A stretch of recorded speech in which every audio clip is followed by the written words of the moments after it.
महापर्व छठक बाद यात्रीक संभावित अतिरिक्त भीड़ नियंत्रित करबाक लेल रेलवे प्रशासन समस्तीपुर दरभंगा सीतामढ़ी के रास्ते सहरसा अंबाला कैंट स्पेशल ट्रेनक अतिरिक्त मंडलक रक्सौल आनंद विहारक बीच पूजा स्पेशल ट्रेन चलेबाक फैसला लेलक अछि। ट्रेनक परिचालन से मिथिलांचल में प्रदेश से लौटे वाला लोग के वापस आवे में सुविधा है। इस वीडियो में यह खबर सविस्तार कहब मुदताई से पहले नमस्कार। अपने लोग देख रहे छी मिथिला चैप्टर हाल समाचार संग हम छी राशि।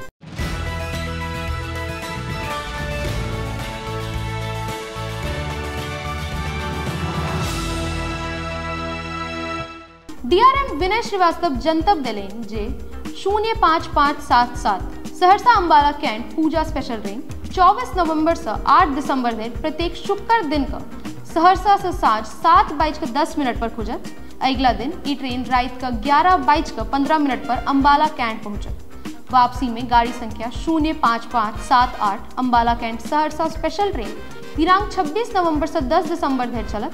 ये ट्रेन प्रत्येक रवि दिन का अंबाला कैंट से दिन में 3:40 पर प्रस्थान करत। अगला दिन भोरे 9:45 पर सहरसा पहुंचत। अब अडाउन दिशा में train Simri, Bakhtiyarpur, Mansi, Khagaria, Hasanpur road, Samastipur, Darbhanga, Kamtaul, Janakpur road, Sitamarhi, Bairgania, Raxaul, Narkatiaganj, Bagaha, Gorakhpur, Sitapur, Moradabad और सहारनपुर स्टेशन पर रुकत। इस स्पेशल में स्लीपर क्लासक 10 कोच और साधारण श्रेणी 10 कोच लगाओल जाते। गाड़ी संख्या 05531 रक्सौल आनंद विहार स्पेशल 26 नवंबर से 10 दिसंबर धरि प्रत्येक रवि दिन का रक्सौल से 10:25 पर प्रस्थान करत। अब विभिन्न स्टेशन पर रुकत। अगला दिन सोम का 6 बजे आनंद विहार पहुंचत। वापसी में गाड़ी संख्या 05532 आनंद विहार रक्सौल स्पेशल 27 नवंबर से 11 दिसंबर धरि प्रत्येक सोम का आनंद विहार से 8 बजे प्रस्थान करत।